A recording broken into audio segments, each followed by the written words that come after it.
welcome back with Barry Thacker, the Chief of Police on the Falkland Islands. This is our third segment. And so far we've heard about Barry's extraordinary career in the UK and then an equally extraordinary period in the South Atlantic, policing some of the most remote British overseas territories. So welcome back, Barry. Thank you. Yes, it's nice to be back. Yes, and hopefully this third section I can make it equally as interesting. Well, I hope it has been interesting as the last two. I'm sure you will. And the thing I want to touch on, I have a question. I don't know whether people watching will have the same question. Having grown up around the conflict in '82 in the Falklands, which really threw the territory into the international eye, the first question I had for you was whether that conflict still, and you hear, I know that it's still in the news, there's still political comment from Argentina and the UK. The first question I had was, does it still play a part in the life of the islanders and policing and government on the Falklands today, albeit it was so long ago that the conflict took place? Yeah, very much so. It's 41 years now since the conflict. Argentina still insists on having sovereignty over the islands. There's a vote, and 99.8% of the population wish to stay British. It's still a really, really big part today. 14th of June, Liberation Day, bank holiday. The government, well, it's not just the government, we march through the town of Stanley, take the salute, lay the wreaths, remember all those lives that were lost during that 76 days of conflict. The people are just so committed to the UK and their support that they gave. They say freedom from the sea. That's one of the sayings as the Armada came down from the UK.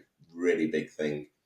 In fact, so much so as the statue of Margaret Thatcher, and one of our bank holidays is Margaret Thatcher Day because of the stance that Margaret took as Prime Minister to rescue these invaded islands.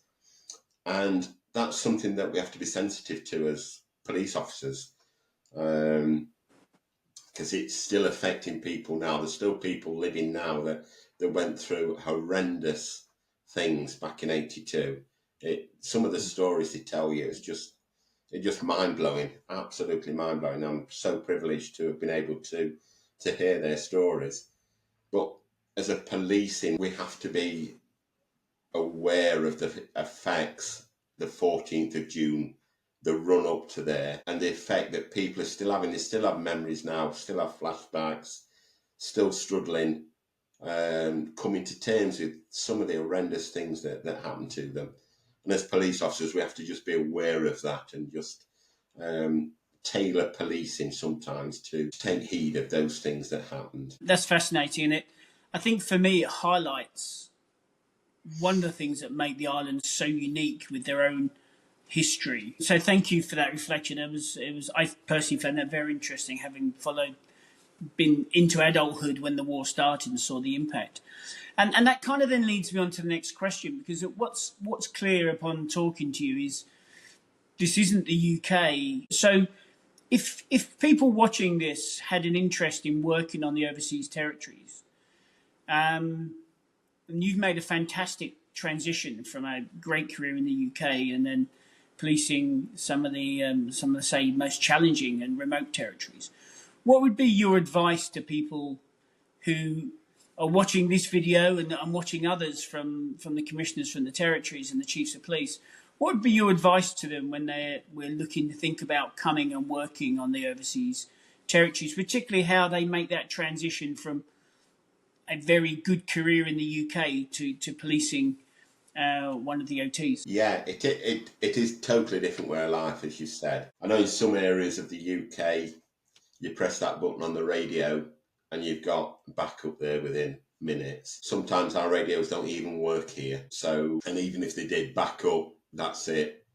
You've got the staff that you have. You're very much people know who you are before you even get there. So be prepared to be within that goldfish bowl. Is that the right word? I don't want to be insulted, but everybody knows everything about everyone.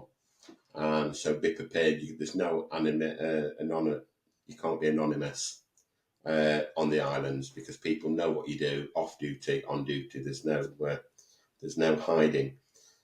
As I touched on before, it's covering that whole spectrum of national policing, from counter-terrorism down to school liaison, dropping litter, parking. You're covering that whole vast. You've not got squads that pick up different things. It's you that has to deal with it. If you get on with people, which policing is all about, it's building those relationships, making sure that you can talk to people, be right with people, understand the cultures. We all carry things that we don't talk about. We're all carrying those burdens. It's just being aware that sometimes people struggle to deal with what they're carrying, and as police officers, it's there to support them and to support the community, protect them, protect the community. If we do have something horrendous, so God forbid, as I have said, it's a very safe territory, but things do happen. Life isn't always as it should be. We've got fantastic links with the FCDO, so the Foreign Commonwealth Development Office, and the Home Office back in the UK. It may take them some time to get to us, but we have got those links should we need those supports. If we've not got those skills on the island. Although we are isolated, and although sometimes we do feel alone, and there's only a few of us policing the populace, be prepared to actually be part of the community. Let your guard down, go and have a drink with them, sit and just talk to the little old lady that's having a cuppa, watching the seals, watching the penguins, and watching the dolphins. That's another thing as well. Policing aside, the wildlife on these islands is absolutely fantastic. The other day I walked down to the beach and I've got penguins as far as I can see, with dolphins in the background as well. It's just, yeah, you'd pay a fortune to see that at a theme park or whatever. So that's another advantage. And Barry, aside from what's coming out very clear from you around that ability to engage and talk, particularly in that small community, what is there a different attitude they need to bring as well, or a different skill set? What would be the key elements that someone who's interested should think, have I got these before I look to work over abroad on one of the territories? Yeah, a lot of the things sometimes in the UK, it's process driven. So it's, yes, how many speeding tickets have I got? How many arrests have I got today? It's taking a step back sometimes and realising that, let's say, give some words of advice maybe. Let's not do it as maybe we should do. Let's invite people in for interview. Is the necessity there to arrest? If there's no necessity, let's have a chat. Let's like I say, it's being in the UK 50, 60 years ago. It's being part of that community and being accepted by the community, and they do. There's a great respect still for the police service on the islands I've worked on, and yeah, they're there. It's with their police force, and they look to you for advice, for guidance, for help and support. Cover the things that maybe we wouldn't even dream of doing in the UK. So, Mrs. Miggins, my tap's leaking, or how do I turn my heating up? We wouldn't even entertain them as in the UK, but it's there sitting. This is how you do it. This is what you do. Let me fix your tap for you, Mrs. Miggins, rather than, no, it's not a police matter. We want nothing to do with it. It's getting involved, being part of that community. Barry, thank you. And that's probably a really good place to draw this third segment to a close. And you've captured that kind of perfectly. And I think that is the essence of particularly the smaller overseas territories in being engaged. Barry, I want to say thank you for all the three segments we've done, reflecting on your career both in the UK and on the overseas territories.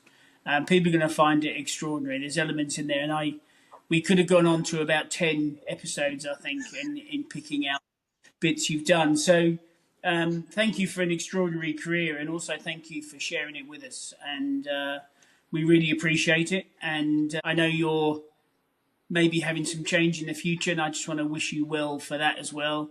And I'm sure whatever you do, given your ability to engage with people, you'll be successful. But say thank you very much for some often personal reflections on your career, and some extraordinary reflections around your time on the overseas territory. So Barry, again, thank you very much, and every best wish to you for the future. I really appreciate it. That's really kind. Thanks, Trevor.